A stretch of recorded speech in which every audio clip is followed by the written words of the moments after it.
Hello, everyone. Welcome to the Newsbrowse News broadcast. UPI reports that the Pentagon announced Friday it has reached deals with 8 artificial intelligence companies to deploy their software across the entire department for military development. The agreements include prominent firms such as SpaceX, OpenAI, Google, NVIDIA, Reflection, Microsoft, Amazon Web Services, and Oracle. These partnerships are intended to streamline data analysis, enhance situational understanding, and improve warfighter decision-making in line with the department's goal of becoming an AI-first fighting force. The AI products will be integrated into the Impact Level 6 and 7 network environments, as well as GenAI Mill, the Pentagon's official AI platform. Notably, Anthropic, whose Claude AI technology is widely popular, was not included in these deals. This exclusion follows a previous fallout earlier this year where Anthropic sued the federal government after being labeled a supply chain risk due to its objections to its products being used for mass surveillance or autonomous weapons.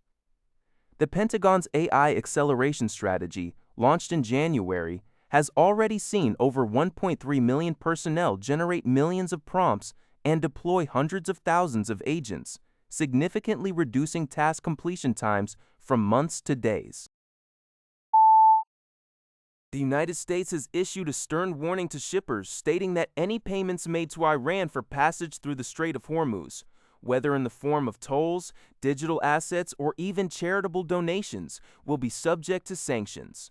This advisory from the Treasury Department's Office of Foreign Assets Control, OFAC, highlights the risks associated with various payment methods, including fiat currency, digital assets, offsets, informal swaps, and in-kind payments, as well as contributions to entities like the Iranian Red Crescent Society or Iranian embassy accounts. The warning arrives as the U.S. naval blockade of the vital waterway continues into its third week, coinciding with stalled ceasefire negotiations between the U.S. and Iran. Iranian President Masoud Pezeshkian has described the ongoing blockade of the country's ports as intolerable. This development follows Iran's previous proposals to implement fees for vessels transiting the strait, which Washington has consistently rejected. The advisory emphasizes that these sanctions risks are independent of the payment method employed. Meanwhile, Iranian state media reported that Tehran has submitted a new proposal for a lasting ceasefire to the Trump administration. Though the White House has declined to comment on private diplomatic conversations. According to Dissatisfied, U.S. President Donald Trump announced on Friday his latest stance on the U.S.-Iran standoff. He confirmed that the U.S. had received Iran's new negotiation proposal, transferred via Pakistan, but expressed dissatisfaction with its content, stating that Iran's demands were unacceptable. Despite his discontent, Trump indicated a personal inclination, from a humanitarian perspective, against restarting bombing actions on Iran. He expressed skepticism about the two sides ultimately reaching an agreement, despite what he described as long strides made by Iran in the negotiation process. Trump noted that discussions are primarily conducted by phone, with no immediate plans for face-to-face meetings in Pakistan, a country he respects.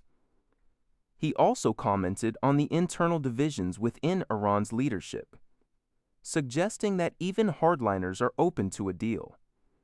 Trump recently received a briefing from the U.S. Central Command on military options, which he framed as a choice between massive military escalation or reaching an agreement.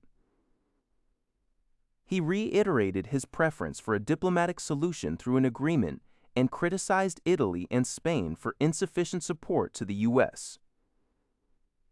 He firmly stated that the U.S. would not withdraw from the Strait of Hormuz and would never permit Iran to possess nuclear weapons.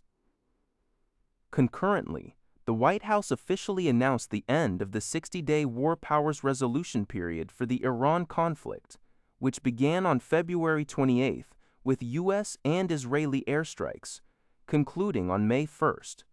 However, Trump defiantly called the War Powers Resolution completely unconstitutional and vowed not to seek formal congressional approval, hinting that he intends to disregard the May 60-day legal deadline and continue to lead military actions. According to NBC4 Washington, President Donald Trump has publicly questioned the constitutionality of the War Powers Resolution. This federal law is designed to limit a president's ability to deploy U.S. armed forces into hostile situations without explicit congressional approval.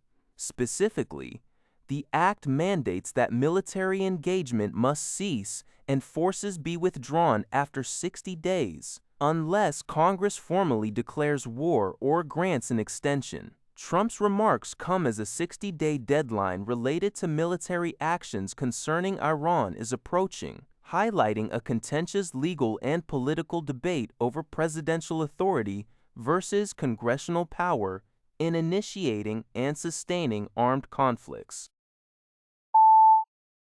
The Daily Express reports on growing concerns within Russia that President Vladimir Putin is increasingly detached from the country's mounting crises. A new analysis by research professor Pavel Kabaev of the Peace Research Institute Oslo, PRIO, suggests that the 73-year-old Russian leader is being shielded from the full extent of military setbacks, economic recession, and public discontent stemming from over 50 months of war in Ukraine. Insiders, including economists, bloggers, and officials, are reportedly forming a dissonant but increasingly loud choir, urging Putin to confront realities that his inner circle often downplays. The economy has slipped into recession, energy infrastructure faces Ukrainian drone strikes, and public frustration has manifested in protests against internet controls. Military recruitment is declining, and even semi-official data shows an erosion of Putin's popularity. The report highlights that Putin continues to rely on long-serving loyalists and has curtailed direct meetings with military commanders, drawing parallels to the late Soviet era where minor shortcomings were admitted but leader solutions bore little resemblance to actual problems. That's all for this video. Thank you for watching. See you in the next video.